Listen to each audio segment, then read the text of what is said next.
Charisma Quotient. I'm your host, Kim Seltzer, a dating and makeover expert, where I will help you build confidence, make connections, and find love from the outside in.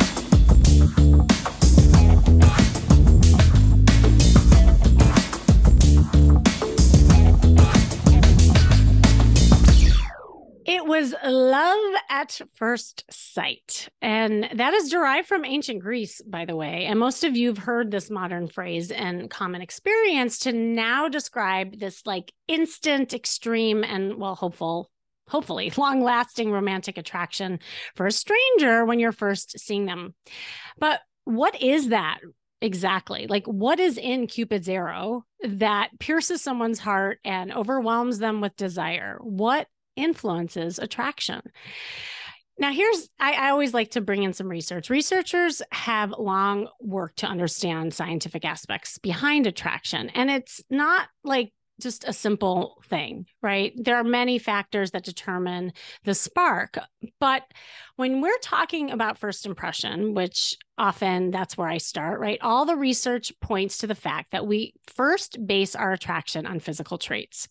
In fact, there is a psychological phenomenon called the halo effect. I love this. So if you haven't heard what this is, it's a cognitive bias that occurs when an initial positive judgment about a person unconsciously affects the perception of the individual as a whole and their attractiveness. So when you're forming a first impression on someone, that initial hit is something that you're looking at in ways of a physical feature that makes that person appealing. So it could be like that person, if they're attractive, you also associate that person being more interesting, more funny, ambitious, like regardless if they are or they're not, just by the way that they look. So people who are considered physically attractive tend to be rated higher on positive traits as well. This is why I work from the outside in, and this is why I'm a big believer in working on your wardrobe and getting your body language dialed in, your energy, your first impressions, all that stuff, because how you market yourself is what initially influences attraction.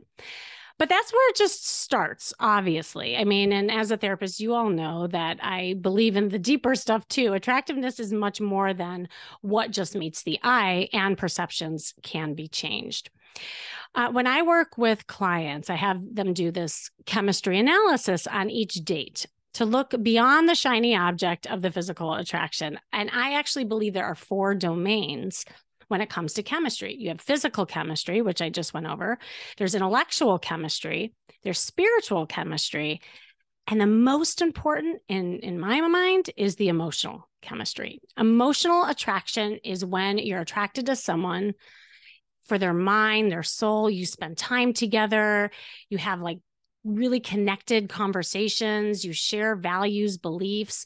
There's like this feeling that you're getting from one another. And you get emotionally attached when you find someone who meets your needs for that intimacy, companionship, validation, all that stuff. So, partners who are emotionally attached in a healthy way actually feel safe and they feel comfortable and they're happy. And all of that is so important when it comes to like the long-term relationship.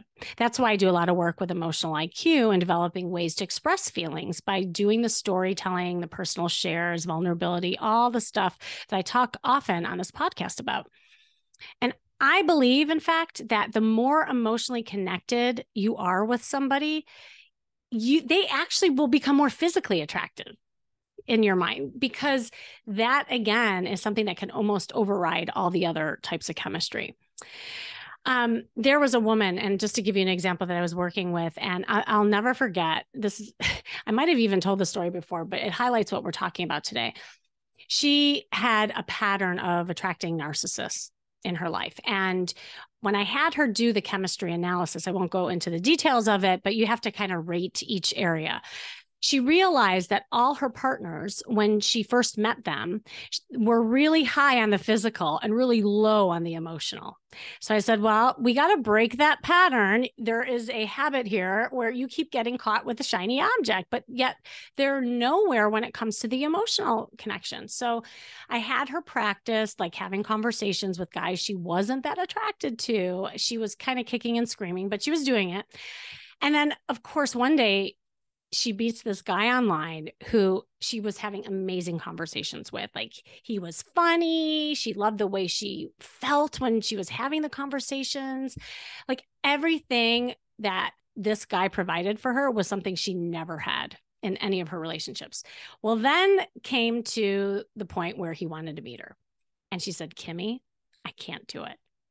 I said, what do you mean you can't do it? You've been having these great conversations. She's like, I'm just not attracted to him. And I said, well, your type isn't working for you. So you need to do this even just as an exercise. So she went on a date. She came back and she said that was the best date she has ever had. And in fact, he got cuter as the night went on. That guy ended up being her boyfriend, and he turned out to be a great guy. And she broke her pattern of the narcissist. He definitely wasn't a narcissist. So understanding the psychology of attraction can help up your dating game for sure. And with me today is a very cool guy who has dialed in a formula for attraction, more in business, but it's definitely can help you in love, to help you influence attraction in even more unique ways. He is an author and international speaker. This guy believes in solving problems and taking complex topics and making sense out of them. He started his first business at 16. And since graduating from law school, he has founded 44 companies. Unbelievable. He is the founder of Mind Types and the Partner Attraction Formula, a cutting program to attract ideal clients and partners using brain biology and limbic messaging. This is so cool. He has written 19 books, hosted his own television show, and created dozens of online programs on success and prosperity. He is a frequent speaker at top internet marketing conferences where I have had the pleasure of meeting him, a facilitator for high-level CEO masterminds, and devoted to helping others reach their highest potential. And he's a new friend. Ridgely Goldsborough, hello. Hello, Dolly. Thanks for having me. I'm so excited to be here. I'm excited that you're here. I was excited for this conversation because I love what you're doing, and just you've been around the block. And honestly, like, I know we've talked just like in like our personal lives, and we've been at conferences and stuff, but I really don't know your like full backstory. So I would love to just hear more of how you kind of got into all this stuff, but where you're landing now with this like attraction formula. Well, so I'm a psychologically unemployable serial entrepreneur. And of that big bunch of companies that I've started, I just love to share with people that the reality of all those dozens of companies is that two or three were quite successful, four or five were moderately successful, and the rest were highly educational. Mm. I learned a lot more from all the ones that failed, which was a lot of them. And so that sets you on a certain journey, right? Okay, what do we do next? What do we learn from this? I'm a big believer in failing one's way forward as fast as possible and then getting up again, because when you're lying in a gutter, you got two choices. You can stay there, or you can gaze at the stars for a minute and say, let me get back on my feet and see what I can do here. So my background is super bizarre, but it led me to this space of serial entrepreneurship, and I don't even understand any other way. Wow. Wait, I want to touch on that thing called failure, as you were as you call it, like when you fall on your face, because I think it relates to a lot of what I want to talk about today with even just attraction, because I have so many people who come to me with just failed experiences in dating and love. And that even includes being able to attract the partner that they want, or being able to put themselves out there in ways of flirting. Like you said, you don't know any other way. Like that's what kind of like pushes you and makes you thrive. Like what helps you get back up, like when you're knocked down in the rink, get back up? Like what helps you do that? Because I think it's hard for a lot of people. A poor memory and an underdeveloped sense of fear. Okay, please explain. As an entrepreneur, I seem to Yeah. forget that that thing failed. And I don't seem to be all that scared of trying something new. So it's like, get up, move forward, try something again, and forget about it. And now, I know that sounds easy, but for me, it's like I have to almost rein it in sometimes, Kimmy. Like, oh no. I said to my brother the other day, I said to him, he's a very successful entrepreneur, also retired Mm. at this point, sold his company, and now he's kind of bored. And I said to him, I said, dude, I swear, I really think this is my last company. And you know what he did? He He did just another one. cracked up laughing. I'm like, really, man? That's really, you're just rude. Okay, bro. Just say it.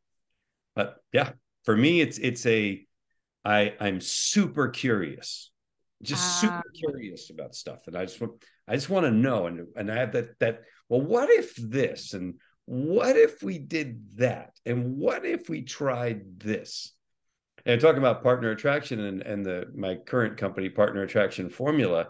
And it was literally, I was sitting in the Charlotte airport on my way to Europe, and I'm watching a video by a brilliant, brilliant man named Jay Abraham. And mhm. Jay's talking about a strategy of preeminence.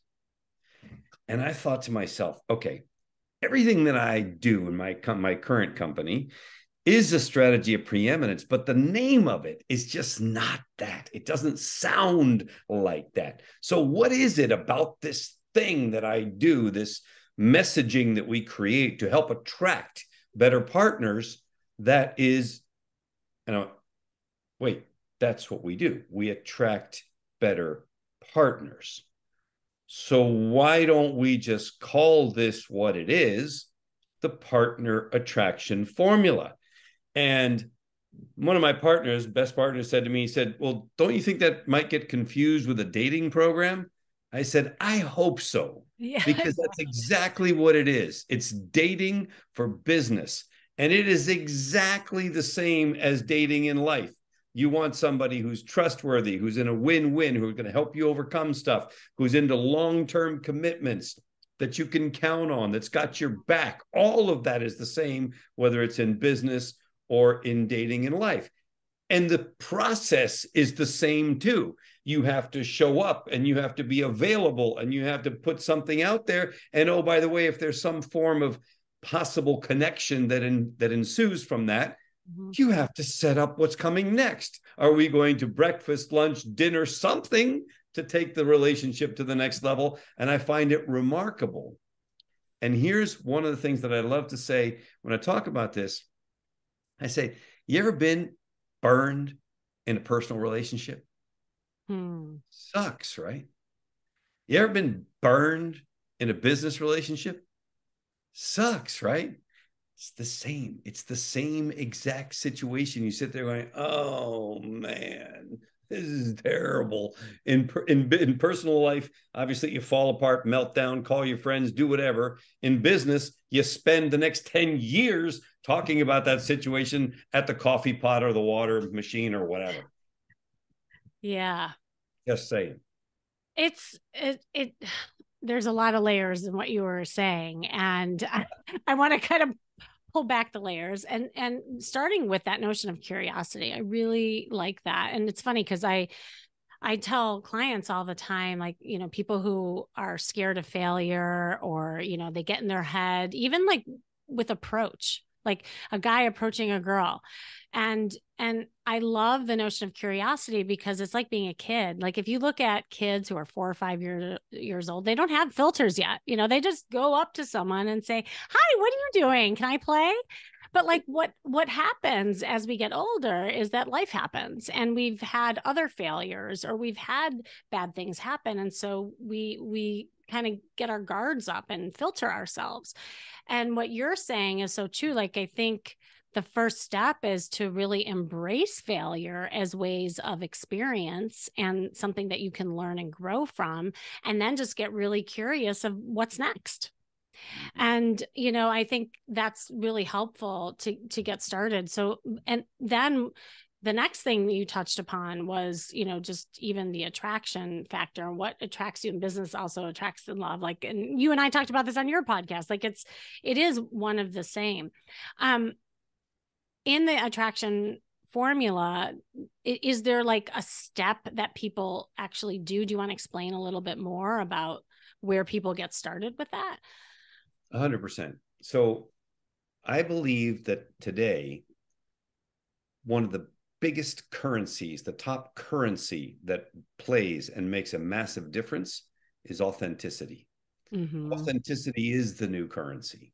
Yeah. And here's the thing that I think people don't quite understand. Let's just suppose that you're authentic, and yet you don't know how to express that. Guess what? Nobody knows. Sorry, they just don't. So it's not even enough to be genuine and real and all of that. You have to be good at expressing who you are.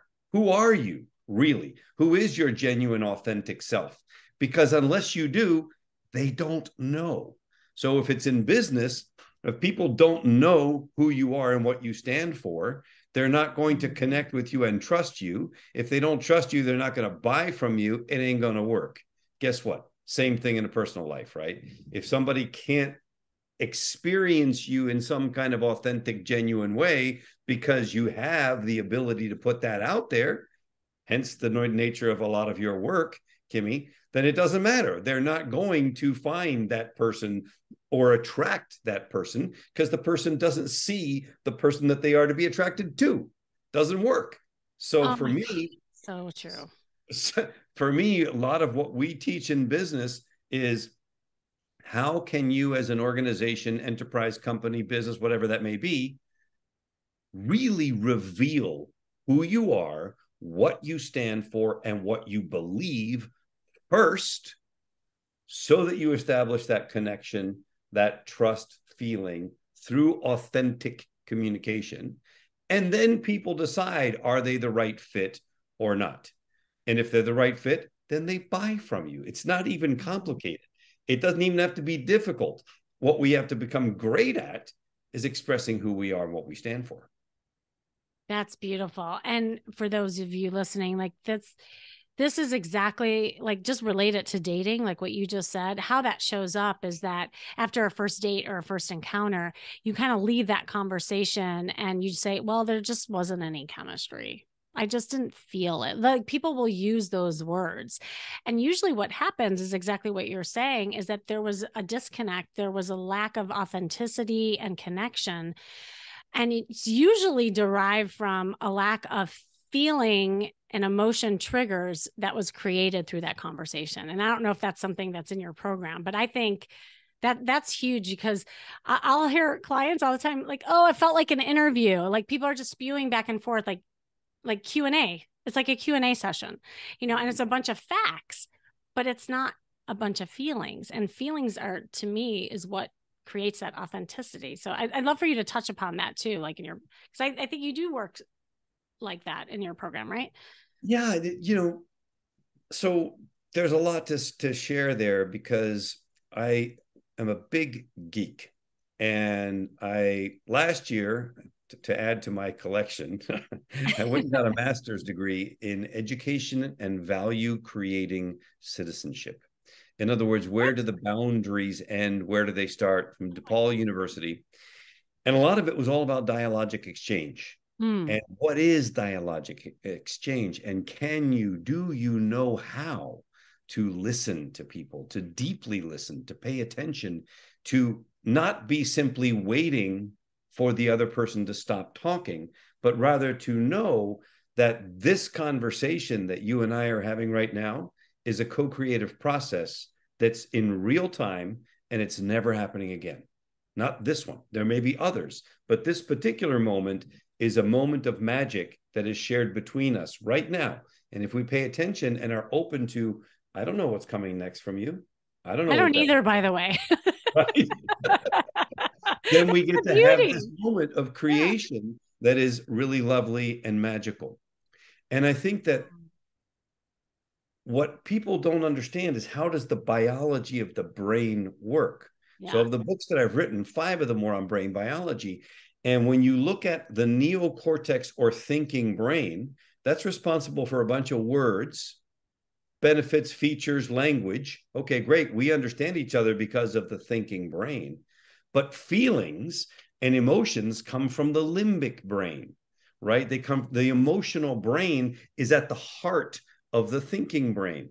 So wait a second. If we're trying to establish some kind of a connection, then we have to connect with that emotional brain or the limbic brain biologically in order to create that connection.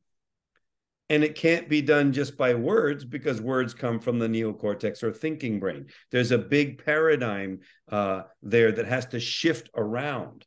So how do we get to that space of connecting with the limbic brain? You have to find language that is invitational, language that is, hey, let me share with what I believe, and let's see if you believe what I believe. Well, I really believe in long-term relationships. Do you, Kimmy? I do, if that's kind of the time that I'm in, because if I'm not in the space of wanting a long-term relationship, then I'm looking for something different. I believe in spontaneity. How about you? I totally believe in spontaneity and playfulness on top of it. I believe in having fun. And you know what? You deserve to have fun, don't you think? So deserve to have fun, and I always have fun. I always have my cat ears ready to go. And you know, because fun matters, right? Yes. Yes. So guess what? So that was 4 limbic messages in a row. I'm glad you Right. demonstrated that. Yeah. Right. Because fun matters, you deserve to have all those are limbic messages. Mhm. All those are messages that cause you, in this case, or anyone experience those messages to go like this. That's right. I do deserve to have fun. That's right. Fun does matter. That's right. I do believe in spontaneity. Internally, you're nodding your head yes. The process is inducing a yes state. If the belief is common and synchronized. If it's not, the person's just going to back away. But being good at that, expressing who you are in a limbic way, creates an invitation into a shared space. We believe in spontaneity. Yes, we do. That's right. That Kimmy, she's my kind of people. That Ridgely dude, he believes in that too. Okay, good. Now we got some common ground that just was established because I threw it out there as a message. If it resonates with you, then suddenly the process begins. If it doesn't, we're not the right fit. Ciao. That's awesome. That is so awesome. And I can see how that could apply to a date too. So for Sure. you listening, like take notes because that is something that even you can practice, using those things fun. What else did you say? Well, it's all about how you express it. So Okay. they're the 3 easiest ways to create limbic messaging Mm-hmm. or messaging that express your true self, your core. It's Mm-hmm. got to be authentic. It's got to be real. Is we believe statements. We We believe in spontaneity because something matters, because having fun matters, because great dialogues matter, because the environment matters, um, whatever. And the final one is you deserve. You deserve to have a great time. You deserve colorful clothes. You deserve whatever. And all 3 of those are invitations into a belief. If I say you deserve colorful clothes, you're like, that's right. I surely do. And I have to, and I'm going to get some more, as a matter of fact. Right. Suddenly there's a relationship building right there that is real if it's the right fit. I have a friend who only wears black.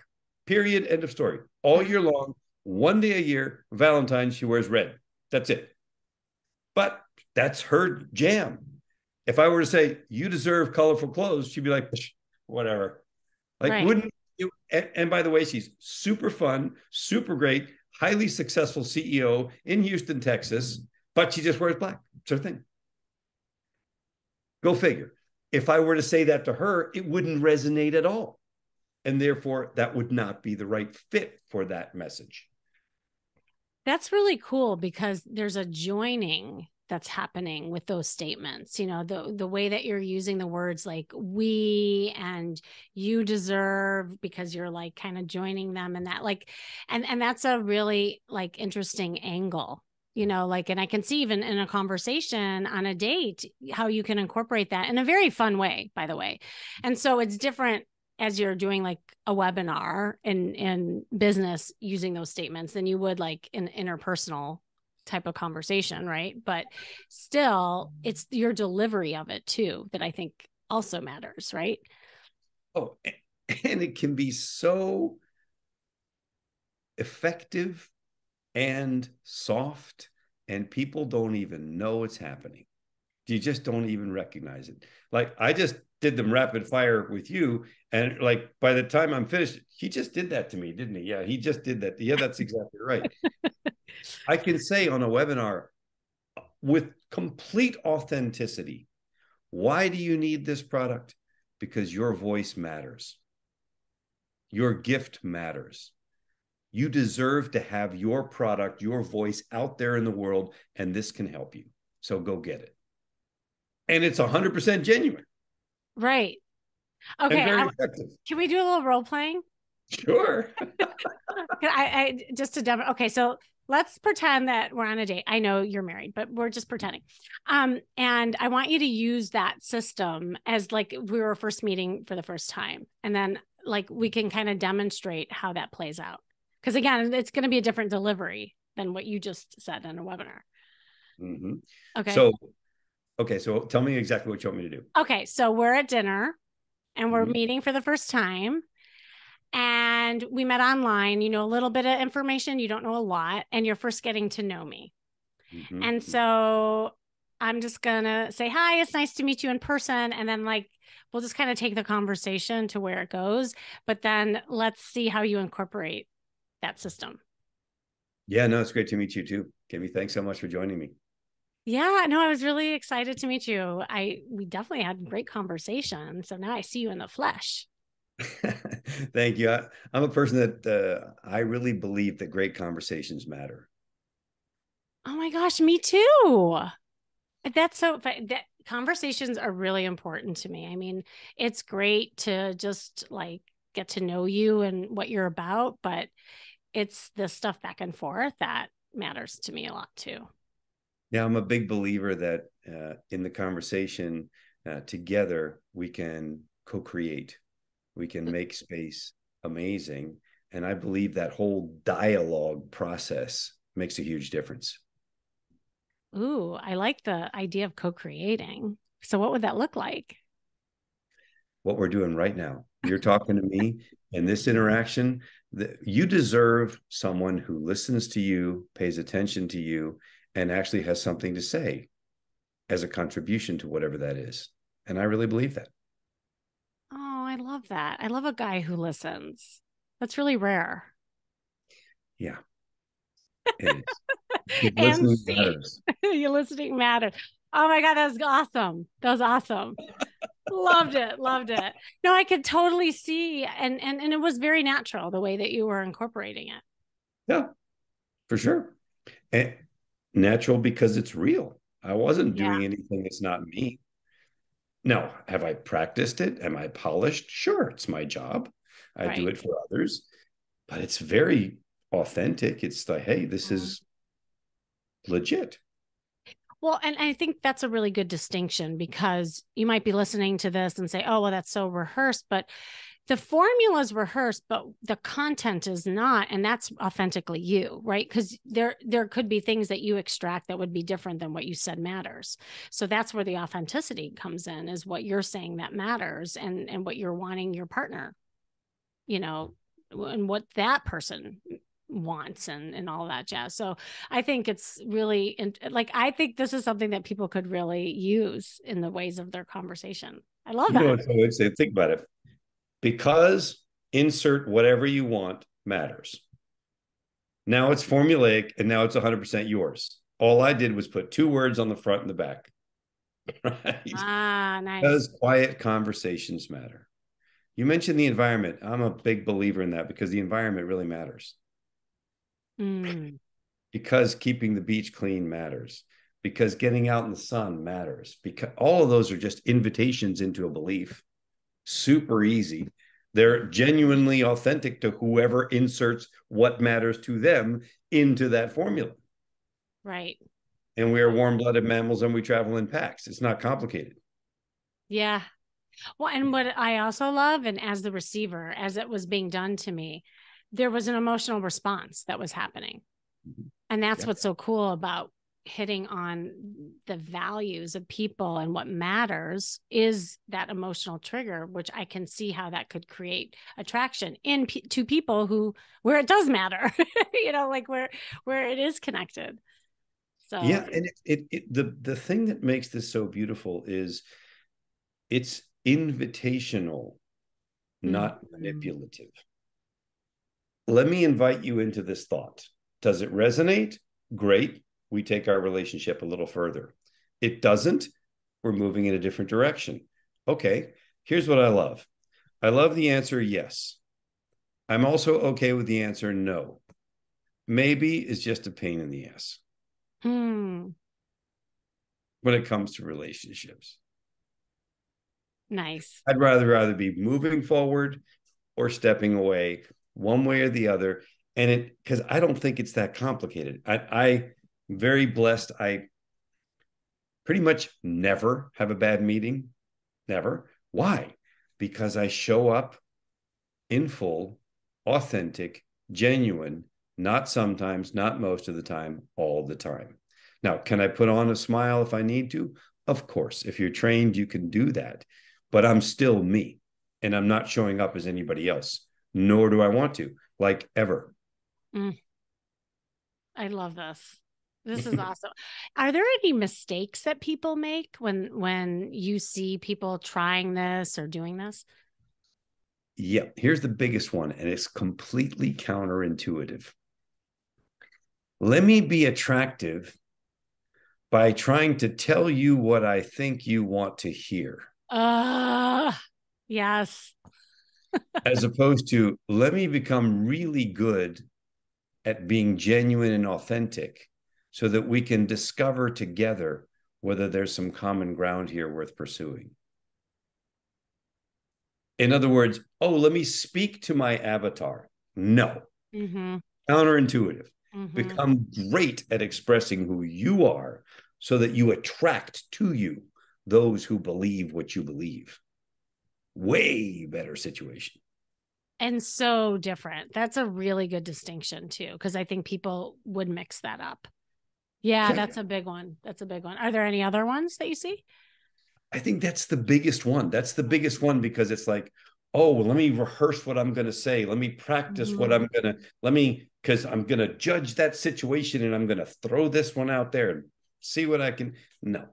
If you want a really great relationship, become an expert at you. Who are you? How genuine can you be? How open can you be? And trust that the result will happen when you do that, that the right people will be like, wow, she gets me. I appreciate her. I feel good when I'm around her. I want more of that. You said something really important just now that I want to, hit upon, and that is knowing yourself.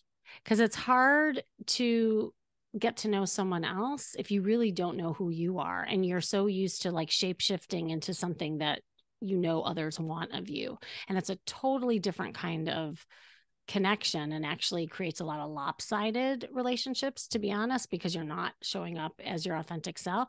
But that would be like a great place to start. It is really like, what is it that you are about? What are your core values? What do you stand for? Who are you in the world? And what is it that you're trying to get? Because if you're trying to do something in ways, and this is what a lot of people who I work with struggle with, people pleasing, doing things that other people want of them, and all their focus is on other people, it creates a lot of conflict, passive aggression, and again, like disconnected relationships. So I love that you said that. That's really, really important before doing any of this, to really know who you are. Yeah, for sure. I think it's critical. Critical for two reasons.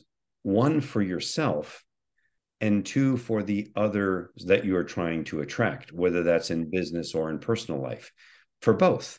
You don't know you. How are you going to express you? Other than some randomness that happens that, oh, good luck. It's kind of like, well, let me see. Let me just take these dice and roll the dice with my happiness today. Let's see what happens. Right. Not a believer, Right. not a fan. Yeah. And it isn't about the line. People say all the time, Kimmy, tell me a line that I can do when I first meet someone. I'm like, no, I won't tell you a line because it comes across as not genuine. We all smell it. We can feel it when somebody is doing a line on us. And So it's the this, same in business or in life. It's exactly the same. It doesn't matter. That authenticity, that genuineness plays in both areas, both ways. If you're not being that way, you're going to show up that way personally and in business. If you are, you're going to show up that way personally and in business. yep, yep. Huge. And then that is what you will attract. Disgruntled customers, toxic relationships, like that it all matters. Well, it's interesting how this conversation kind of formed because, we were starting with attraction, but really what I'm getting from this is that when you're authentic, it creates an emotional kind of attraction and trigger into people. And that's really the attraction factor, And so maybe like I know I'm looking at the time. It always goes so fast with us. This is great. Where could people like get started with all this? I know you have some things coming up and resources for people and maybe just kind of like, help I'll people give you a link. on their way. You'll give I'll me give you a a link. I'll give you a link.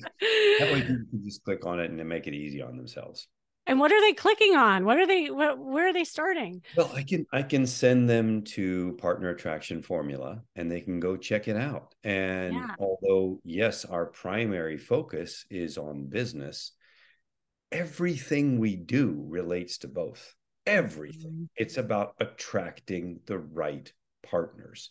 By the way, that's internal partners, your team members, external partners, your clients, life partners, the people that you want to spend your time with. It's all the same. And it works for all of them. Ridgely, thank you so much. This is a great conversation. Any last parting words of wisdom that you want to share? A smile is a little curve that sets a lot of things straight. So when you see someone who needs a smile, give them yours. Oh, I love that. It's beautiful. Thank you for having me. Thank you so much, Ridgely. We'll have to have you back. Thanks for joining me today. Those of you listening, this has been the Charisma Quotient. I'm your host, of course, Kimmy Seltzer. Remember, you can build confidence, make connections, and find love from the outside in. And if you want to know more, make sure you go to my site, kimmyseltzer.com. And if you feel like you are not attracting what you want, or anyone for that matter, hop on a call to map out a plan for creating chemistry and love in your life. And make sure you click on that link to get Ridgely's goodies, because that is only going to help. And just click the link you see in the show notes to schedule that call with me. And one call could change the entire course of your life. Remember, working on you is working on your dating life. That's all for now.